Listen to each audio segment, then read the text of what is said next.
Hi, and welcome to Module 9, where we're talking about mutual aid. And this is a very interesting topic, and it's quite different to ones that we have covered so far, largely because up to this point we've been very much focused on the state, on government, and government initiatives being at the centre of any ideas we have around strategy. And this is oddly sort of one-sided in its understanding. And there is a tendency, I think, through just the narrow perspective of government organisations to see government as being at the core of things that happen in the world, and everything else being kind of an additional element at the edge or the fringes of any particular issue. And this is a kind of a strange one, and I think it's a function not only of our attitudes to government and our history, but also of the ambitions that government has in the West to be the be-all and end-all of social formations, particularly as the family as a social formation has gone very much in decline. So, I mean, you look at a country like China, for instance, and they have a strong sense of government, but it is subservient in many ways to family as a social formation. And the understanding is that family is at the centre of any model of the way society operates. It doesn't stop that a lot of the governmental policies being pretty hard line, including where it comes to family, but it's a perceptual difference. Where we have eroded the idea of family in the West, we've kind of replaced everything with government. And where we've eroded things like religion, we've replaced those with government as well, to the point where we look at a problem like a criminology problem and we look immediately to, well, what's government going to do about it? And if we include elements of the community or other parts of society in there, it's usually in a sort of a deficit way. We look at the failure of the family or the failure of education, and that's the cause of criminality. But there has been a longer strand of social thought that looks at the community at the centre, the baseline of what happens, and sees government as something that happens in addition to social formations, and many times sees it as either unnecessary or even an impediment. And a lot of the more interesting work on mutual aid has come out of the era of disasters, and we'll refer to a few of them in the preamble to this week's material. The San Francisco earthquakes were of the early 20th century were absolutely devastating, not the least of which because there'd been a recent program to fit out everyone with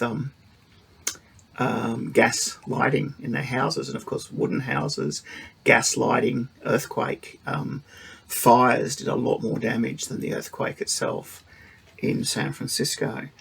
And this was an example of a problem that was created by large social institutions in seeking to roll out this new form of lighting as far as possible, so they could show the world that this was like a futuristic city with all these new technologies that actually led to a lot of the problems. And even in the aftermath of the earthquake, there were some very effective programs of support and aid that were community organised, that the owner of the large department store in San Francisco just opened the doors to everyone to come and who had been displaced to come and live in the department store, and handed out all the stock to people who needed it, who'd lost everything. But this short-lived idyllic moment was soon undermined by the arrival of government that stopped people. They actively prevented people from acting to help other people. Because it was seen that if it wasn't run through and organised by government, then it was somehow unofficial or wrong or bad and was going to lead to all sorts of problems in the long term. So where San Francisco was coping well with the disaster, it soon was coping extremely badly, and martial law was declared, and there was all sorts of urban resistance going on. And that pattern has been repeated again and again. And when I wrote these materials, it had recently happened in Lismore in Australia, where again they were devastating floods, a series of devastating floods, closely aligned, coming close on the heels of each other, and there were fantastic mechanisms for support and aid, where people were using boats to get people stranded back to civilization, where local restaurants were getting free food out to people. But as soon as the government emergency service got involved and stopped people doing these sorts of things, things went to hell pretty quickly, and a lot of people are still displaced.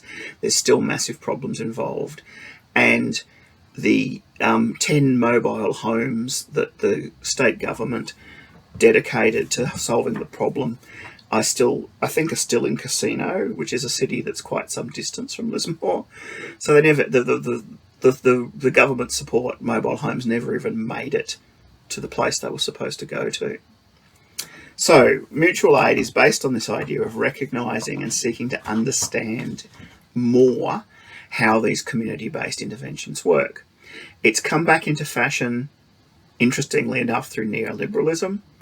Neoliberalism, of course, doesn't have much regard or respect for community, except where they can save money by closing down government departments and handing them back over to community organisations to take care of them. We've seen that a lot in the welfare area, in the job search area. We've seen this continual kind of stripping of assets and funding and expertise out of centralised government departments, and then handing over a small portion of that money to organisations like the Salvos, who in other areas of investigation probably shouldn't be trusted with anything, to run those particular programs for the community. Now, I suspect that even some of these programs are probably going to be run better than the centralised government ones, for various reasons. But what is interesting about understanding mutual aid, I think, is that it's an under-theorised, under-researched area, but it keeps popping up, and it popped up all the way through the COVID situation, and social theorists, social researchers are beginning to look more closely at it, and to look at the fact that our ideas of collective action and support that are really been located within government and government action perhaps needs some rethinking, and as does the role of government in coordinating, organising and enabling these mutual aid relationships and getting out of the way of the mutual aid relationships. Whereas there is this tendency to, as we've mentioned, destabilise and try and prevent these things from happening. And that leads to a bit of a discussion it converges with the discussion about forms of power and the difference between networks and hierarchies. And we're beginning to realise that networks are a much more effective form of power and organisation than hierarchies. And this is coming out of science, and it's coming out of social theory, it's coming out of all over the place. And I think there's a nice connection there between what we're looking at, and we're looking at mutual aid, and we are looking at the general issue of strategy and alliances. And I guess it's something, the new research is quite new. There's a lot more to read in the actual notes about this, but it's definitely a space to watch out for. And I think if we can tap into this community mutual aid kind of network idea of doing things, we're going to be so much more efficient than trying to impose these hierarchies. And I think it's something that's at the moment still very much an outlier. We're still very much thinking about the traditional roles and setting up an inquiry and setting up a government department and using public money in that way. But I think we need to, particularly as our rates of catastrophe are increasing, where climate change is making some kind of disaster likely somewhere at any particular point in time, and often successive waves of disasters, one upon the other. I think moving to an idea of a model that's more flexible, more easily mobile, is going to be the way to go. At the moment, we don't have a very coherent set of tools. We have the term mutual aid that Kropotkin and his associates left with us, and I think it's a good starting point.